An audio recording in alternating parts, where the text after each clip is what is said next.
Hey guys, I'm your host Matt, and we're here to talk about my take on the Dolphins versus the Patriots on the Matt Newton Football Show. Now, the Miami Dolphins were able to escape with a narrow victory versus the New England Patriots, and it's exactly what the Dolphins needed. The Dolphins came into this week 1-3 after having two consecutive losses with Tua out of the lineup, and really 2.5 games that they played without him, considering that he suffered a concussion in the third quarter of week 2. But the Dolphins were able to secure a victory, which pushes their record to 2-3 on the season, and it gives them hope that if they can somehow get to 500 before Tua returns, they can salvage this mess of a season. Now, the Dolphins made a lot of missteps going into the regular season. A lot of that stuff has been documented. The Dolphins didn't really do a good job in addressing the backup quarterback position, especially since they know that Tua Tagovailoa has an injury history. But because of that, they cut Mike Wright just before the season began. They went into the season with Skylar Thompson. He didn't play very well against the Seattle Seahawks. Tim Boyle came in to back him up, and then Tyler Huntley was able to start the following week. So the Dolphins, in a matter of 1.5 quarters of football, went through 4 quarterbacks. And really, that's a shame because the Dolphins should have had a plan in place in the event that Tua sustained an injury. But here we are in week 5 on the road in Foxborough versus the Patriots, and the Dolphins came away with a victory. And really, you have to give credit where credit is due. And in this case, I think Mike McDaniel deserves some credit for not just the victory, because at the end of the day, the head coach is responsible for the wins and losses of the team, but also he deserves credit for sticking with the run game and letting the run game lead the team to victory. We always talk about the offensive line on this channel, about how important it is for them to get going. And it's very important, especially in the run game, to be successful early in the game. Because when you do that, it takes pressure off the quarterback, and the quarterback doesn't have to feel that he has to make every single play for the game. The running game also keeps the other team's offense on the sideline and keeps your defense rested. So a lot of good things can come from running the ball, and the Dolphins certainly committed to it this game. And Mike McDaniel, they started off running the ball to Devon Achane. Unfortunately for him, he suffered a concussion due to a helmet-to-helmet hit that wasn't really called on the field, and that rendered him out for the rest of the game. But Raheem Mostert, fresh off of an injury himself, coming back to this game after having sustained a chest injury, went on to carry the ball 18 times for 80 yards with 2 catches for 18 yards. So he touched the ball overall about 20 times, and he was able to put up really good numbers even with Tua out of the game. The offensive line did their job, pushing the Patriots around and allowing some room for the running backs to get going.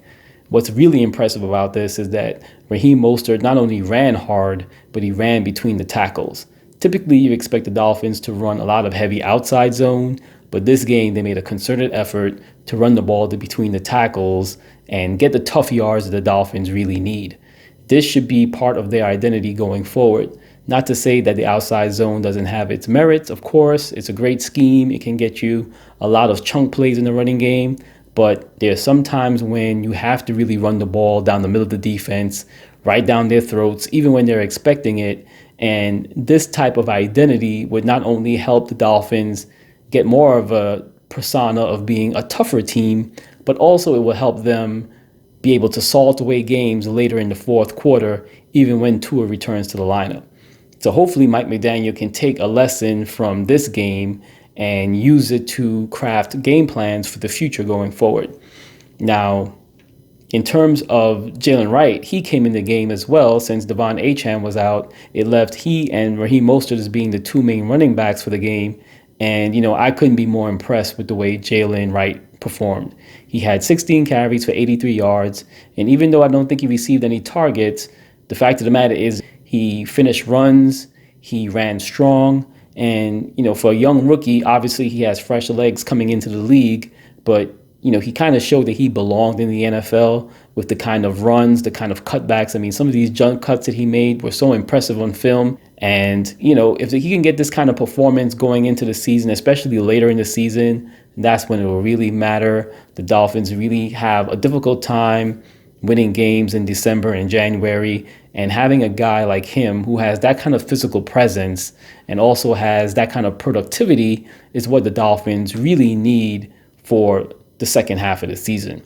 So, I'm very proud of Jaylen Wright. I think he did a great job. If you followed this channel, you'd see that I made quite a few videos on Jaylen Wright and his skill set. And I think it basically meshes perfectly with what Mike McDaniel wants to get done in the run game. And we still haven't really seen him be a featured receiver in the NFL yet, but I think that is yet to come as his game starts to develop more and he becomes more comfortable with the pro game. So the running backs did their job, I thought. Alec Ingold was very instrumental. The Dolphins ran a lot of 21 personnel in this game with 2 running backs and 1 tight end. And Alec Ingold made his presence felt. And you can tell there was a certain amount of effort that he put into the game. Not to say that he doesn't play with effort normally, but you can just see the emphasis that was placed on getting the job done on the ground and him being a factor in the game. As a matter of fact, he was even rewarded with a late touchdown at the end of the game, which put the Dolphins ahead. And it was well deserved because all day long he was popping holes open for Raheem Mostert and Jaylen Wright. And this is probably the most impressive that I've seen Alec Ingold as a Miami Dolphin. And, of course it was against the Patriots, and the Patriots aren't really a good team. We know that. But the Dolphins still did the job that they had to do to perform against them. And, you can't pick your opponent. You just have to be able to perform when you're given the opportunity. Tyler Huntley was able to play the game within himself. Again, he didn't have a lot of passing yards or a lot of completions, but he did complete 6 passes to Tyreek Hill for 69 yards. He almost had a touchdown in the left corner of the end zone, but Tyreek Hill couldn't get his feet in. So, he's improving from week to week, and you would expect that after having a bye week to kind of go over the playbook a little bit more and do some studying on the side. Obviously the players have the week off until they have to report the following week. But if he can get some time in there and digest a little bit of playbook during his downtime, then maybe it might allow him to take another leap in his third start, which Mike McDaniel already said that if Skylar Thompson is healthy, Tyler Huntley will still get the start going forward, and I think that's the smart thing to do. Tyler Huntley probably have shown more in the 2 starts that he's had than Skylar Thompson has done for the majority of his 3 years with the Miami Dolphins. So that's good to hear. Mike McDaniel is planning to start Tyler Huntley going forward, and we'll see if he just needs one more start before Tua comes back or more. We're yet to figure that out. But as far as Tua is concerned, Mike McDaniel said that, there's been no setbacks and he's pretty much progressing through the protocol as you'd expect. So that's good news on the Tua front. Now, in terms of Jaylen Waddle, I'm very concerned. It seems like the drops are back with him again. He has some concentration issues. And, Jaylen Waddle is a guy that, I'm starting to feel really uncomfortable with, not because of his talent. I believe he has it. And maybe when Tua comes back, we'll see more of it. But I'm just concerned that, if it's not injury with him, then it's the concentration drops. And he has these drops periodically. So, I'm not sure how dependable he is. And for a team that's really short at the wide receiver position, we know Malik Washington's hurt. We know Eric Ezukama is sometimes hurt, sometimes not hurt. The Dolphins have Braxton Berrios, but he's not very effective as a receiver, better as a returner. And, Odell Beckham Jr. is now getting his legs back underneath him after missing the entire season in training camp with his injury that he had. So, Jaylen Waddle is the second highest paid receiver on the team, and he's probably a top 10 wide receiver in terms of salary in the NFL. And you just expect him to be a little bit more clutch and a little bit more dependable than he's already been. And, he had a bit of an injury history in college, so it's not very surprising that he had some injury bugs now that he's joined the NFL with bigger, faster, stronger guys. But, Jaylen Waddle has to tighten up his game a little bit, whether it's working on trying to find ways to stay healthy or whether it's trying to, catch the ball cleanly. He has to be more reliable and more productive in this offense because he and Tyreek Hill are the 2 most expensive pieces on offense, and they're basically what the offense is built around. So they have to do a better job of being present for these games. Tyreek Hill as well. They have to do a good job of being deserving of the salary that they're receiving. So that's the receivers. Now the tight ends, Julian Hill, I mean, he's still making penalties, but for some reason, the squad believes, or Mike McDaniel believes, that Julian Hill, even with his penalties, are he's better than some of the other tight ends that they have on the roster, which is saying a lot. It's not saying much about Durham Smythe and Tanner Connor that this guy can create so many penalties on the field, but still gets the playing time. It just doesn't make much sense. But apparently that's what makes Mike McDaniel comfortable, is having him in the game, especially as a blocker. So I guess as long as Mike McDaniel believes that he's, a net benefit, even with the penalties, I guess he'll stay out in the field. Jonnu Smith had a good game. He had a few catches. I think he had like 6 catches in the game, which was good. He was able to help move the chains and help stay ahead of the sticks. So good game by Jonnu, so we look to see more of that from him. Odell Beckham Jr. has only had 2 targets in this game.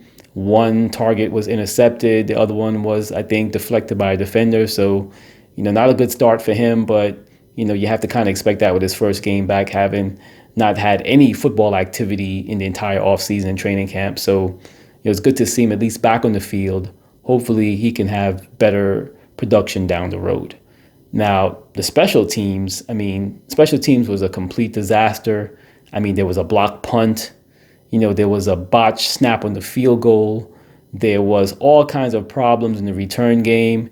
And, I don't know, Danny Crossman, I don't like to see people lose their jobs. I know how hard people work to get to the point where they are in their careers, but Danny Crossman, his unit has underperformed, and it seems as though it's actually getting worse year to year. Now, I don't know what the Pro Football Focus metrics are on the special teams performance. I guess, I'm sure they have a ranking, but, just with the eyeball test, you're watching the Dolphins and how they've performed this season, even with the big returns, the big kickoff returns, everything else that comes into it. The Dolphins special teams have just, been a complete train wreck.